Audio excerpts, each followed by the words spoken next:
どうも、ときまるです。先週は全く予定を入れない一週間を過ごしてみました。意図的に。会食の予定だったりとか、なんかどこかに行く予定だったりとか、ミーティングの予定だったりとか、そういうものを一切入れない一週間を過ごしてみました。なんかよくね、こういうことやるんですよ。というのも、やっぱり自分のその仕事の集中力の高まりというのは、なんか相手の予定によって結構阻害されるなって、ずっと感じてきたからです。で、例えば、何かその仕事をするときに、今はもうほとんどないんですけど、昔ですね、僕カメラマンやってた時とか、朝5時集合とかね、6時集合とかあるんですよ。で、5時とか6時集合ってなると、その時間に行けばいいやって思うかもしれないけど、実際は4時とか3時ぐらいにもう起きなくちゃいけなくて、準備しなきゃいけないから。で、そうなると、その前日を前倒しして、今度前の日は8時とか9時ぐらいにはもう寝なきゃいけないってね。そんな感じになるんですよね。だからなんかその何か予定が入ってるだけで、その日だけではなくてその前後に影響してくると。で、当然そこで、いつもとその生活のリズムが変わることによって、また次の日にも、そのね、ダメージだったりとか、時間のずれ込みが影響してきたりします。だからまずその時間的なコントロールが難しくなってくるっていうところがあったり、あとは単純にやっぱりその意識を持っていかれるっていう、そういうことも、それは最近になってもですね、感じることなんですよね。例えば、なんかその、僕午前中にそのディープワークをしてるってね、話をいつもしてますけど、今日も朝起きて、で、今、新しい本を書いてるんで、執筆をですね、朝2時間か3時間ぐらいやって、で、メンバーシップ用の原稿を書いたりとかして、で、そこから走りに行きました。ディープワークをしてランニングとかヨガやったりとか運動をするっていう、そういう流れなんですけど、午前中は。でもなんかその午後に何かその仕事、外に出て行って撮影をするとか、ミーティングがあるとか、なんかそういう対人との仕事が入ってると、結構その午前中もですね、そこに意識を結構持っていかれて、なんか考えてしまうんですよね。考えていないようなんだけど、実はなんかバックグラウンドですごい考えていて、で、それによって、筆が進まないというか、これ自分自身のその能力の問題ももちろんあると思いますよ。そういうの関係なしにできる人ももちろんいるでしょう。でもやっぱり何かこの予定が今日はあるから、じゃあなんかそのためにこれしなきゃいけないとか、なんかそっちに意識が引っ張られて、自分のこの目の前の仕事に集中できないってことが起こるっていうね、そういうことにね、なんかその毎日のルーティンというか、毎日やることが同じようなものになってくればくるほど、そういう変化に気づくことになって、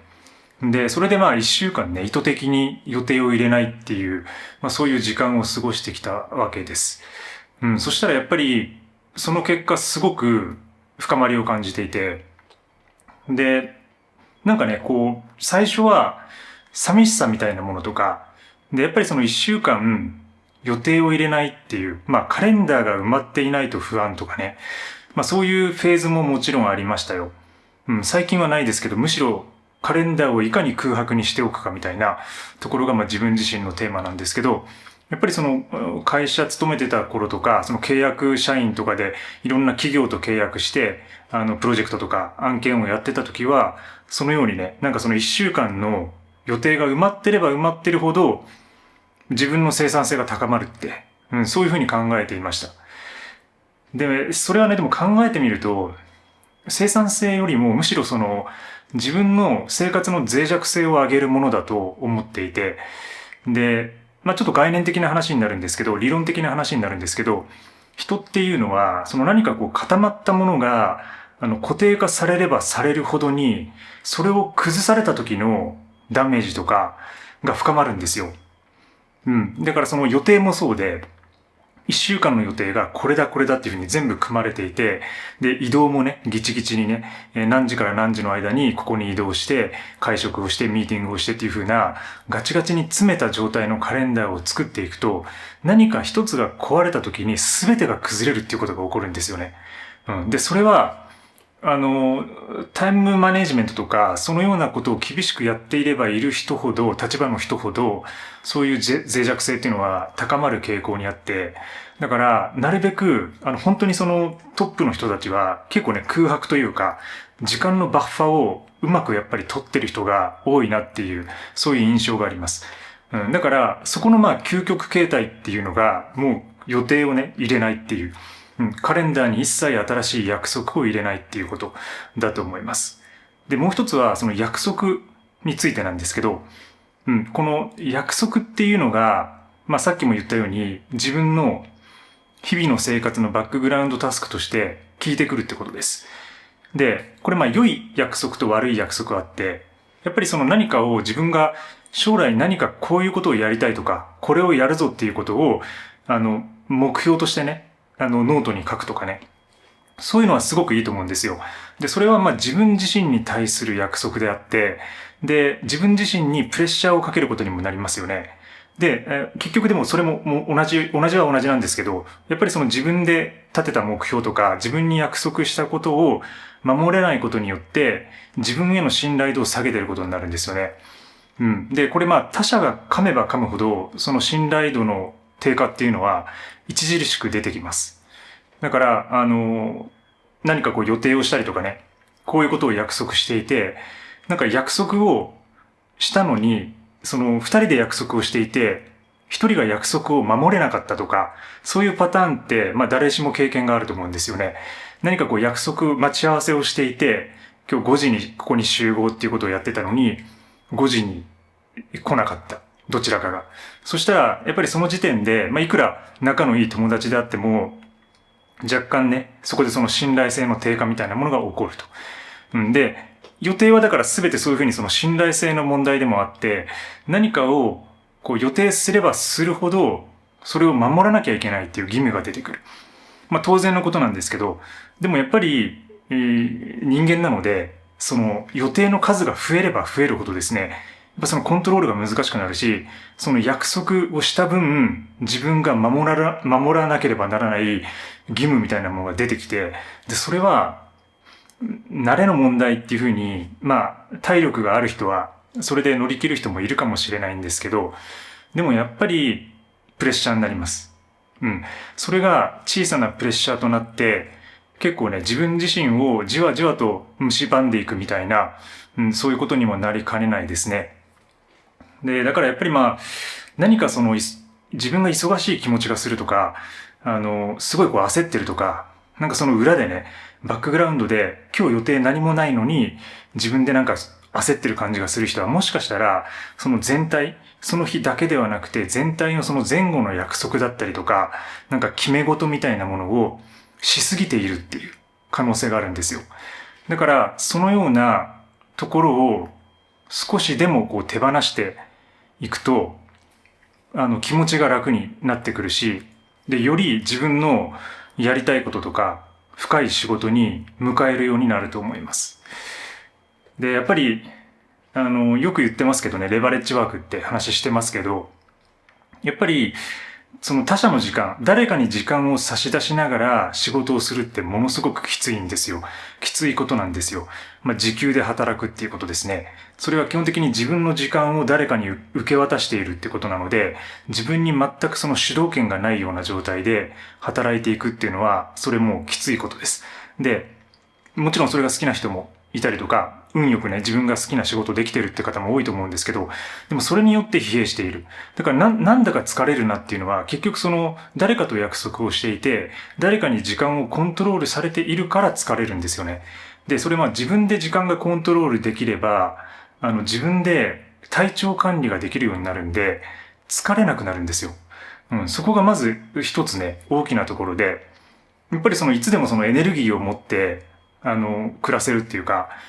生きられるっていうのは本当に、目指すべきというか、体力ももちろん必要なんですけど、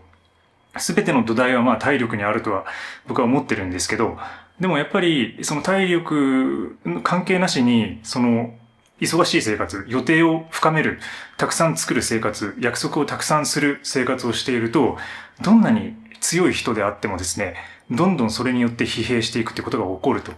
うん。で、やっぱりそのレバレッジワークをね、だからするためにも予定ではなくて自分の時間、むしろ空白を作って、その中で、クリエイティブとか創作をやっていくっていうのがいい形なんじゃないかなと思います。とはいえね、でもやっぱり世の中のクリエイターたちは本当に忙しい中、映像を作ったりとか、映画作ったりとか、本書いたりとか多分してるわけですよ。ただ、一方で思うのが、この AI 時代において、やっぱりその人間の集中力の脆さみたいなものにも気づくような、そういう感じになってきていますね。で、僕もいろんな AI 使いますけど、やっぱり彼ら疲れないじゃないですか、全然。疲れ知らずっていうか。だからもう永遠になんかね、回答できるし、永遠に生成できてしまうと。でもなんか人間の集中力がそれに追いつかないですよね。だから結局人は多分1日に3時間とか4時間とかぐらいが多分集中力の限界なんじゃないかなっていう気はしてるんです。だから僕自身がその一番最初朝起きてその最初の時間を大切にするっていうかディープワークを最初にやるのも全てそこなんですよね。やっぱり自分が一番集中力が高まる時間帯に最も大事な仕事をするっていうことが、それがなんか全ての他のなんか生活含めた自分の全体をですね、うまく回すことにつながっているなと思います。なんかそんな感じ。で、先週はだからそんな感じで予定を入れない一週間を過ごしてきたんですけど、仕事が深まったのももちろんそうなんですけど、映画を見る機会がそれによって増えていて、で、やっぱり映画ってさ、2時間とか長いじゃないですか。で、今どんどんそのコンテンツの消費の尺っていうのが短くなっていて、で、だからこそそのショートムービーとかね、そういうものが流行ってるわけですけど、ショート動画みたいなものが。で、やっぱりその2時間っていう映像を見るために座っておくっていうディスプレイとか画面の前、あるいは映画館の中で座っておくっていうのは結構長いことで。で、それがやっぱり自分の中にも感覚としてあったんですけど、先週はその約束を全く入れないことによって自分の仕事も深まるし、で、同時に1日1本映画を見れるみたいな、そういう時間もちゃんと取れて、で、それでね、ちょっとまた映画の話になってちょっと恐縮なんですけど、あとマグノリアっていうね、1999年の、映画ですね、を見ましたね。で、ご覧になった方も多分いると思うんですけど、3時間あるんですよね。で、3時間って長いじゃないですか、だいぶ。なんだけど、だから、いろいろね、普通の生活をしててっていうか、日常を送っていて、今なかなか1日の中で3時間映画を見るために時間を取るってのって、結構なハードルだと思うんですよ。で、仕事をしてないっていうか、会社勤めをしてない自分でさえ、そのようなハードルを感じるところがあったのに、それを見ることができたっていうのは、やっぱり自分で、余白を作って予定を全く入れない一週間を作れたからだと思ってるんですよね。でもなんか悲しいことではあるんですよね。その気合入れなきゃいけないっていう。そういういいね、作品とかいい映画を見るために気合入れなきゃいけないっていうのは、なんかちょっと違う気もするんですけど、そこまでして見たくはないっていう感じはあるんですけど、でも実際、やっぱ3時間っていう時間を作らないと見れないと。そういう感じだと思います。で、あれは本当に素晴らしい映画ですね。はい。オープニングとエンディングの勢いがすごくて、あれはなんか、本当に最初と最後の、いろんな群像劇の中で、なんかトム・クルーズのイカれた、パフォーマンスとか演技も見れたりするんですけど、なんかそういうことを差し置いといて、人間の一人の、とか個人の生活みたいなものを並行的に見ながら、いろんな物語が錯綜していて、それは一日の中で同時並行的に起きていて、群像劇で、でもそれが繋がるっていう、個人の思いとか、なんかそういうものを掘っていくと全体性に繋がるみたいな、村上春樹的なテーマでもあるんですけど、やっぱり時代が良くてあれ、1999年っていうと、ちょうどそのノストラダムスの予言で、なんかちょうどね、世界が終わるみたいな、なんかそういう話の年だったじゃないですか。だからそういう雰囲気もですね、その映画に込められていて、で、本当になんか3時間という尺を感じさせないような、そういうリズムとか、なんか感覚が得られて、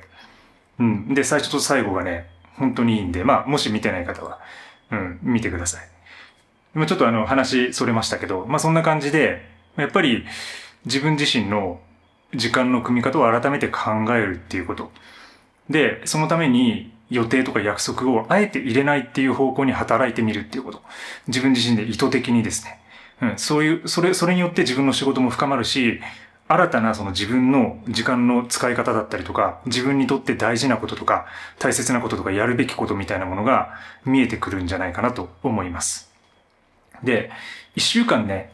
空けるってのは、多分なかなか仕事してたら難しいと思うんですよ。でも例えば、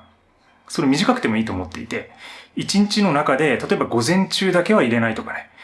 午前中だけは相手との約束を入れないようにするとか、あとはその一日とかでもいいと思います。例えば今週の土曜日とかね。今週の日曜日とか、あえて休みの日とかで、なんか友達とワイワイね、遊びに行ってるのを、あえて今週は入れずに全部開けてみると。朝から夜まで。なんか週に1回くらいだったら多分できそうじゃないですか。だからそういう風にして、やってみるとですね、なんかその余白の中で改めて、自分が感じることとか、なんか思うことが出てくると思います。なんで、もしやったことはないとか、あるいは本当に最近忙しくて追われまくってるみたいな人は、ちょっとそういう風なやり方で試してみるのはいかがでしょうか。はい。今日はそんな感じの話です。いつも最後までご視聴いただきありがとうございます。チャンネル登録もぜひよろしくお願いします。週に1回ニュースレター書いてますので、概要欄より登録してみてください。このような話の深掘り記事を届けています。今日も最後までご視聴いただきありがとうございます。それではまた次回の放送で。チャオチャオ。